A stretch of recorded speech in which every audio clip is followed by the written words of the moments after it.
영광스러운 모습으로 변모.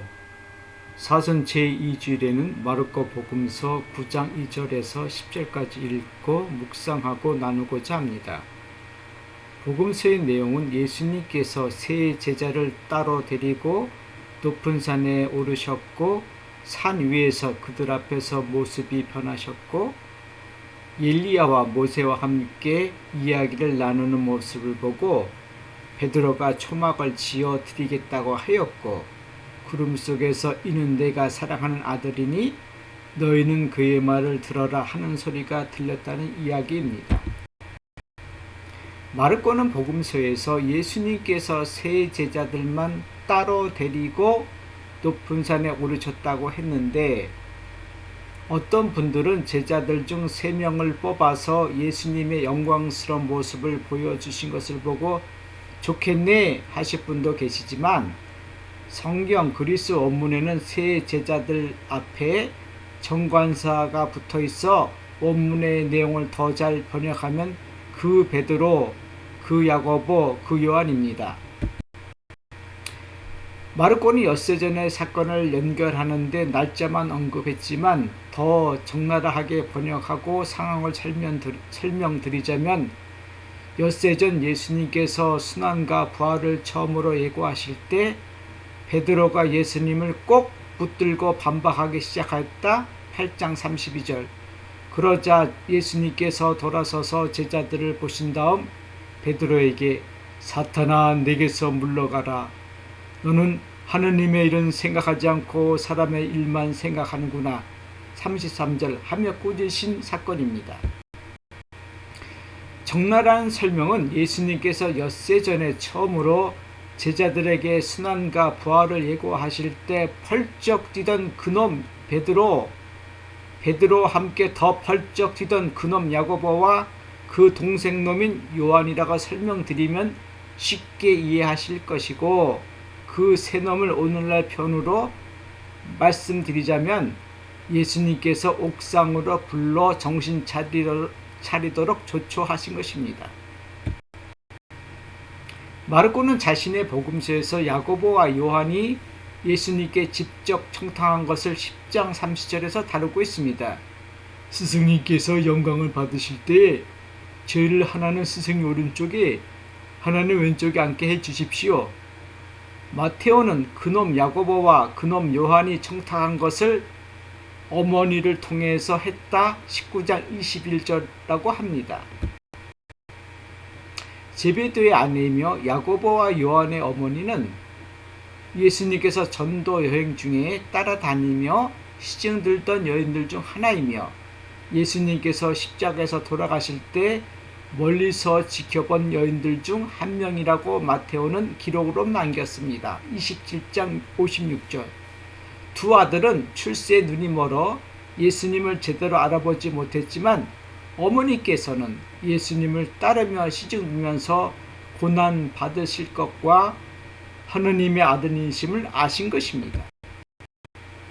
복음서를 묵상하면서 마음에 다가오는 것은 예수님의 참된 제자들은 결코 12제자가 아니고 이름도 제대로 모르는 72제자들 그리고 예수님을 따라다니며 시중들던 여인들이었다는 것입니다.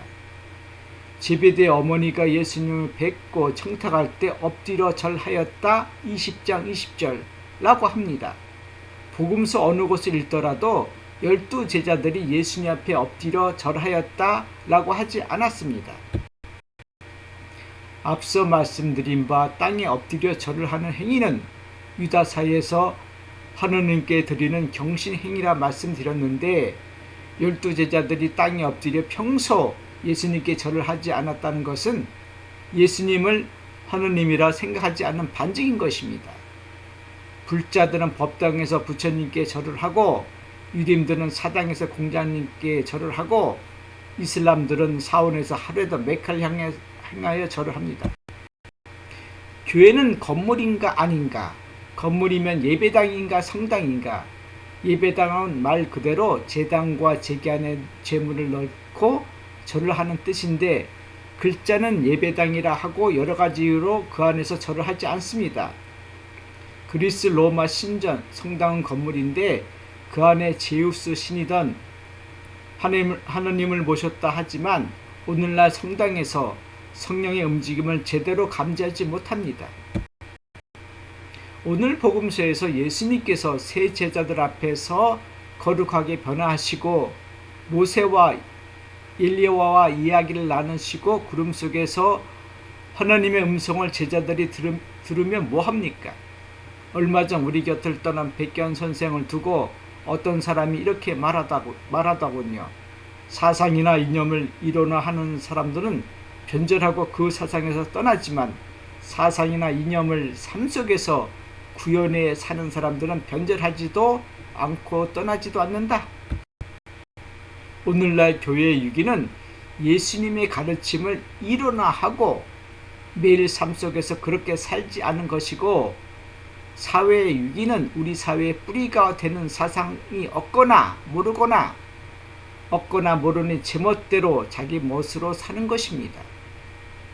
그리스도 교인들 중 어떤 사람들은 교회에 몸은 남아있지만 마음은 이미 교회를 떠난 사람들이 있습니다.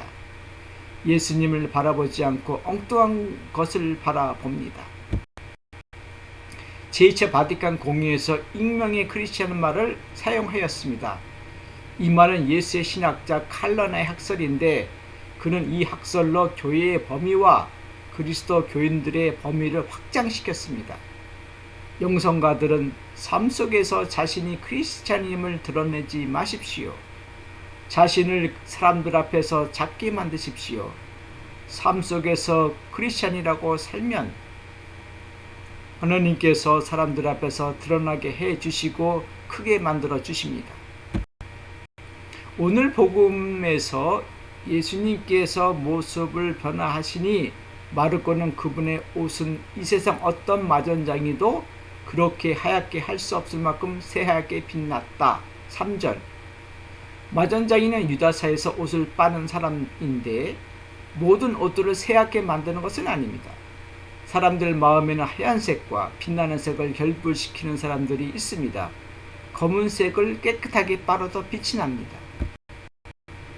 미국 사회에 살면서 느끼는 것은 백인들이 가지고 있는 우월감은 색깔에 대한 편견에서 옵니다.